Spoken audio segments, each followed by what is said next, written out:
Hey everybody, welcome back to If You Junos, You Know. Stephen Paul Matsumoto with Junos Liquor. You know, we're coming up on Halloween and we got some strange things going on with gin, so stay tuned for some interesting things coming to us from New Zealand.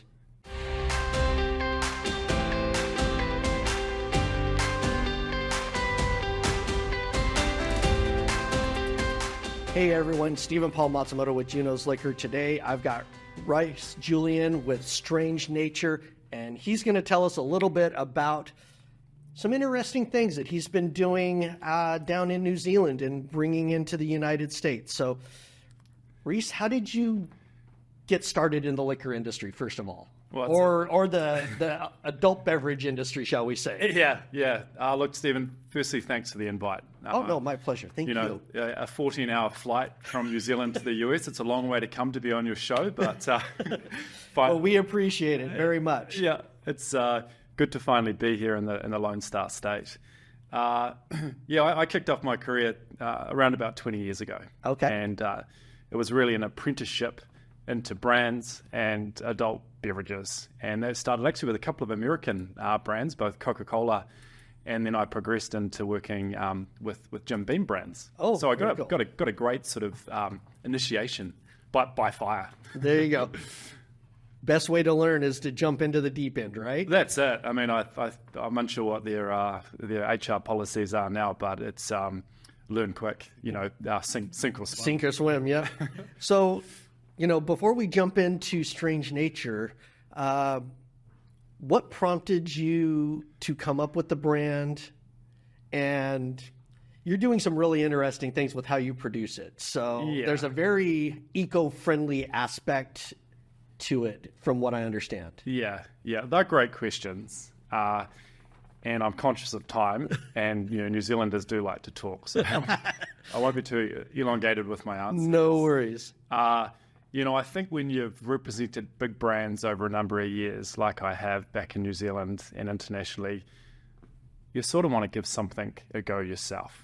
I'm sort of proven in that large business format.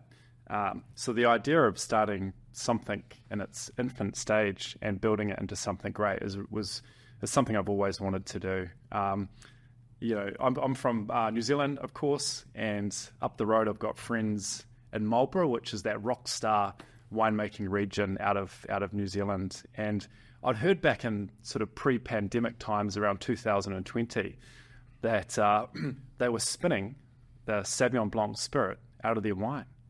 And this is really unheard of in the New Zealand wine industry.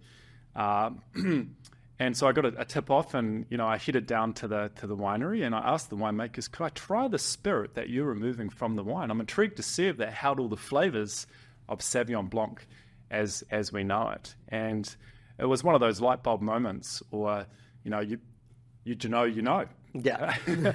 And to my surprise, at 100 proof, this Sauvignon Blanc spirit had retained all those beautiful characteristics of Sauvignon Blanc.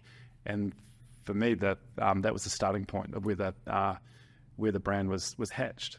Outstanding. So how does that translate into Strange Nature gin? Yeah, it's another good question, because we had this really punchy ethanol spirit base. I've got a few friends in the hospitality circuit in New Zealand, and I literally put this 100 proof spirit, bottled it up, hand wrote on a label, and we sent it out across bartenders in New Zealand. And guerrilla marketing 101, right? That's it. Perhaps not commercially savvy, but I wanted some feedback. I wanted to understand exactly how that tasted up, and did it work in cocktails.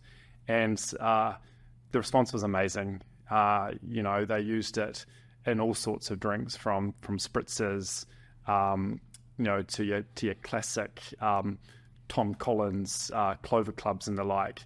And then so at that point I thought I could take this concept further. I was going to sell it as a grape spirit, but back in New Zealand and Australia, there's been a real emergence of the craft gin scene. Okay. So we started playing with various botanicals.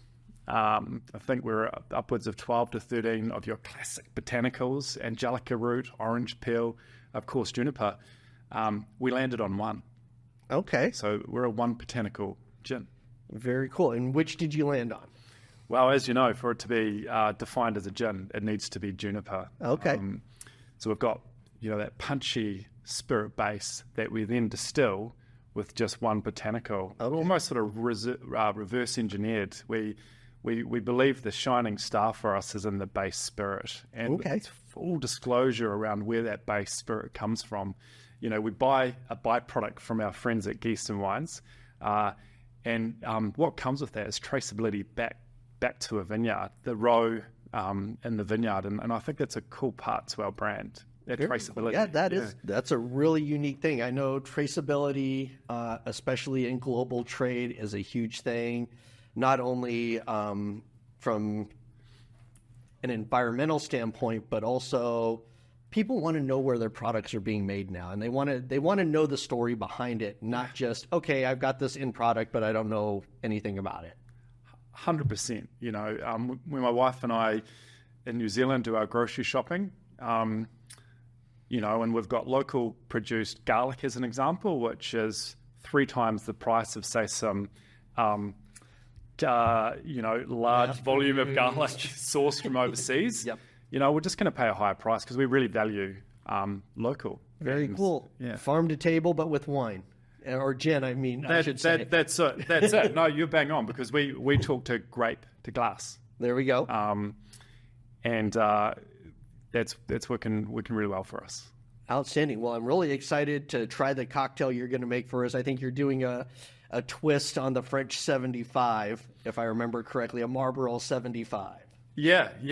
Well, it's a classic, isn't it? There we go. The French 75, and because we are a grape and wine-based gin, I thought what a great chance today with your viewers to match a wine-based gin with a classic sparkling gin-based cocktail. Outstanding. Well, everyone, thank you so much, Rhys. I'm really looking forward to trying the cocktail, and stay tuned for the next segment where Rhys is going to show us how to make a Marlborough 75. Hey everybody, Stephen Paul Matsumoto here with Junos Liquor, and I want to introduce our Race to 1000 contest. When we hit 1000 subscribers, we are going to give away this custom Heaven's Door guitar from Epiphany made by Gibson. As you can see, the guitar has beautiful artwork inspired by a 15-foot metal gate welded by Bob Dylan himself. So, if you're a guitar enthusiast, a Bob Dylan fan, or just a fan of spirits, hit that subscribe button, hit the notification bell, and when we hit 1,000 subscribers, one of you lucky winners is going to get this beautiful guitar from Heaven's Door.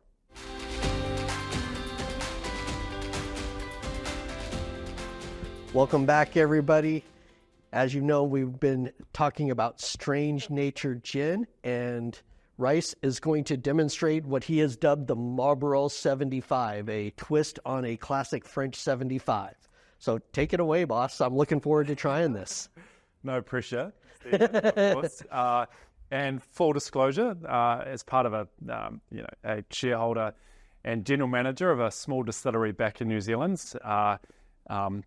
I'm sort of jack of all trades, master of none, but I am a very good homemaker of cocktails, as my wife informs me. So I'm going to do my best. I'm going to do my best for you. Not a problem. For your followers, right? No worries.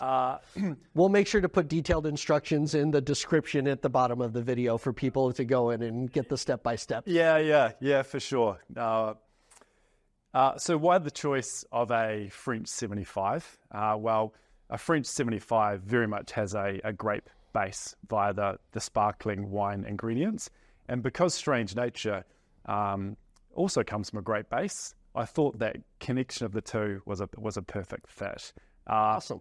I hope the French don't mind. We've swapped out the name. We've swapped out the French get offended at everything. So today we're calling it the Marlborough 75. Marlborough is where our brand is from. That's our provenance, made famous in the US through that Rockstar varietal, the Sauvignon Blanc grape. I also like the French 75 because, unsure about yourself, Stephen, I feel like it's the drink that you can drink at any time of the day. Sparkling wine in a mimosa or a champagne bubbly breakfast. So I like the diversity of it. Outstanding. Yeah. Well, let's give it a go. Alrighty, so I think the most challenging part of this is kicking off with the with the sparkling wine and ensuring that I don't break anything in the studio here. So I'm gonna take it easy and put your protective headwear on. There we go. Everybody wearing their eye protection? There needs to be a pop though, right? There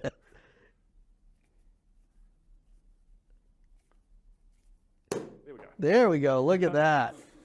Now I'm actually gonna pour the bubbly, the sparkling wine first, and the reason I do that, it's lighter in alcohol volume. Okay. So when we pour the spirit and the other ingredients, that will then naturally filter through the sparkling wine at the end. Okay, so I'm going to fill up the glasses, say a third. Okay.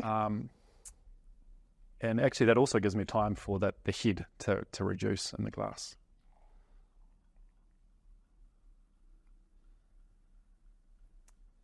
There we go. And there's yours.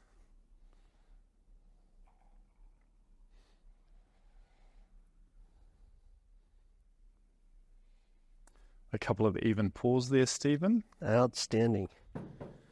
Alrighty. And then, so to start the spirit part of the cocktail, we've obviously got the shaker vessel here. We're going to fill the shaker with ice.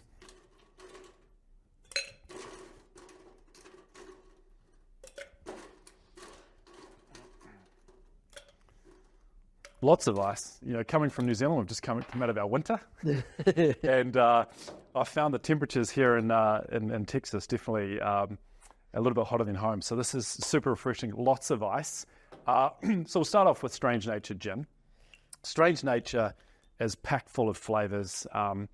Citrus, tropical qualities. And then you've got some of that sort of savory characters that come from the one Botanical.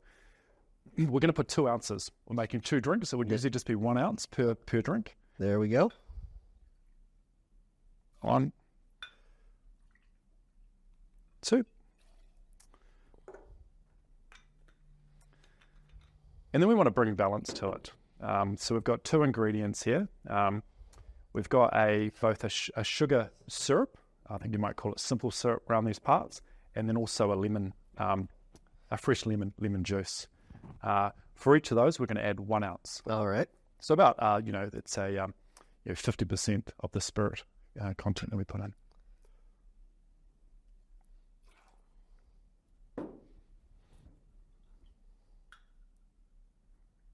There we go. Perfect. Awesome. Now to the fun part of shaking. So we want to give it a good shake, and we want all those ingredients to nicely mix. Then, of course, just to bring that refreshing cold edge to the drink.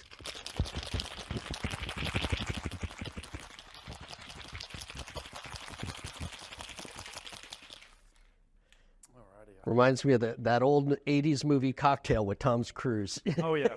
Yeah. All the flair bartending. Yeah. We're trying our best to compete at that level. There we go. Not perhaps to that quite that level.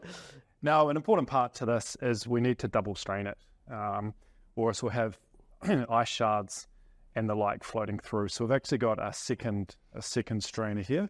We've got a strainer on top of the shaker as well. So outstanding. Simply pour that in. Oop. Yeah, I'll get it. Step out of the way here. Oh, look at that. That's pretty cool. I have never seen a strainer like that. I'm going to have to see if I can figure out where we can offer those in the store. My colleague provided this, and he tells me it's used in the production of wine somehow. Outstanding. Ready? I think that's... My measures are good. Cool. Perfect. And to finish off that, the gin has very much citrus at its heart.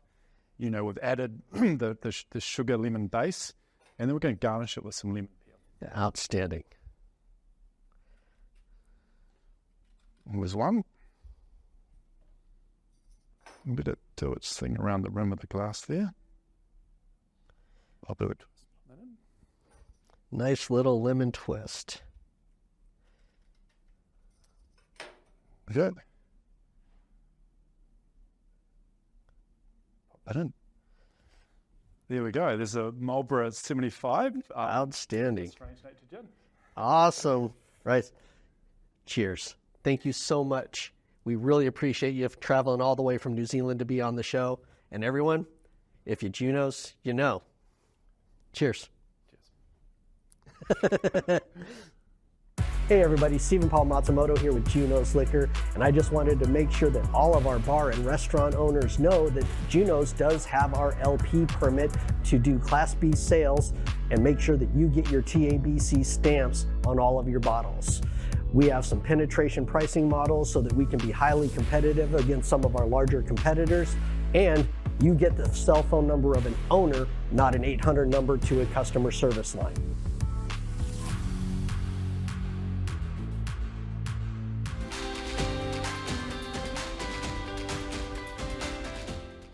Hey everybody, welcome back to Behind the Counter, where we talk a little bit about the behind the scenes of the day-to-day running of an independent liquor store. Now, I've still got Rhys with us. Rhys, it's like, we were talking a little bit before we started recording the episode today about some of the challenges that you guys are facing introducing Strange Nature to the Class B market. Yeah. For those of you that are uninitiated, Class B is what we call selling wholesale to bars and restaurants. Texas being a 3-tier system, the distributors that sell to independent liquor stores are by law prohibited from selling to bars and restaurants, and they have to purchase from a retail liquor store like Junos, which we do have our Class B permit. So, what are some of the challenges that you guys have found introducing the product? Because there are a couple of extra steps because you can't sell directly to them through the distributor. So you guys have been calling on some of the bars and restaurants. What's your feedback been like? Because I know what it's like to call on them. It's not fun some days. Yeah. I've been on the road for a week and a half now, over from New Zealand, of course. So jet lag, of course, is playing a factor a little bit, I guess. Yeah. Jet lag and, like you say, big days in the trade, trying to get our brand out there. And as much as finding some points of distribution, more importantly is understanding the market. In all honesty, in New Zealand we don't have those complexities. Actually, I can just sell direct from the distillery out to local bars. There you go. But I found out very quickly on my first day in Houston last week, and now in Dallas, that's not how it works around these parts. There's multiple layers. Yeah. And actually, I think the route to market and understanding the best route to market is stage one, really. Yeah. And then finding distribution that comes after that. But as we've approached some Class Bs similar to your business, but many of them are saying, well, go out and find the business first. I think the strategy has worked. Yeah. It is. It's the classic chicken or the egg. Yeah. Where we run into it is, of course, there's much larger companies that are more established than us. And everyone's like, oh, well, we've got a contract with so-and-so. And it's like, well, contracts in Class B sales in the state of Texas are illegal. So you might be buying from them, but if you have a contract, you're opening yourself up to some things. So, yes. But a lot of that is when you're talking to a bar manager or a hostess or someone at the restaurant at the very retail customer facing level. Yeah. They may not understand the right verbiage, but to your point, it's like, especially with something new to the market like Strange Nature, how do you get that critical mass with the consumer going in and asking for it? Yeah. So that the bars and restaurants will start carrying it. Yes. And we find the same, and it's very much the same thing with the retail stores. So. Yeah. Strange Nature, we've got undoubtedly a strange story that links back to nature. But what's holding us in great stead is the bottle. The bottle looks fantastic, and there's many bartenders across Texas who have said, I'd like to see that on my back bar. And it is a gorgeous looking bottle. Thank you. And it's, I think packaging is one of the most underrated things in liquor, but it's also, if you look at it, like a lot of new brands will just go find a generic bottle off of the shelf because they're trying to control costs. But what does that do to helping establish any sort of brand and brand affinity, brand image? It's like, so the fact that you would invest in a bottle like that, I mean, you're already a couple of steps ahead of the game, I think. Yeah, I mean, you understand it from a brand and producer's side. You absolutely nailed it. Decisions around packaging. Did we want to buy a stock standard bottle, which is good from a cash flow perspective? You only have to buy a few. Or do you want to build something bespoke? And what comes with that is you've got to buy a decent amount. It's like, there's a 1 container minimum for that bottle. Yep, and some. So we had to work quite carefully around funding early days. If we want a beautiful bottle, you've got to somehow be able to fund it. Yep. Awesome. But now, 3 years on, I wouldn't have done it any other way, because there's 3 parts to it, as I said. You need a great story. Your gin has to be of quality, of course, and then how you look. All those 3 parts are almost as important as one another. Yeah, and the same thing can be translated at the retail store level. It's like, we were talking about, where did Junos come from? Well, in my research, I found out that Juno was queen of the Roman gods. The previous owner had named the store. We just thought it had a good logo, had a good solid name, very recognizable, had a 10-year history in the community. So we're not going to rebrand that. We're going to, okay, how do we elevate it? How do we take something that I didn't necessarily create, but turn it into something that is more recognizable out there? In Texas, Specs is a huge competitor. They're the 800-pound gorilla in the room, and they got their little bunny rabbit with the glasses on, which I'm like, I still want to know how they came up with that. But, I think people underestimate the value of creating a solid brand story, because consumers want the story. I love what you've done with your brand name, and before coming on the show, it was intriguing to me, and it made me research deeper into Greek mythology around, who is Juno? Yeah, it's, and we're trying to find cute ways of playing with it, but, it's a work in progress. And I think any brand, big names that come to light are like Harley Davidson or Jeep, these brands that elicit cult followings. I mean, Harley Davidson riders tattoo the brand on their body. That's how committed they are to the brand. So it's like, how do you get to that level of brand affinity? And that's an interesting journey. So, well, Rhys, I really appreciate you traveling all of this way to be on our little podcast. And I'm looking forward to working with O-Pee-Chee and your distributor to see if we can help you with your Class B sales and get some brand awareness out there in the community. Thanks for having me. Really excited to have been here. And let's see what we can achieve out in the marketplace. Outstanding. Wonderful. Folks, thank you for joining us today. If you've enjoyed the show, please be sure to like and subscribe to our channels, either on YouTube, Spotify, or Apple iTunes. Have a blessed day.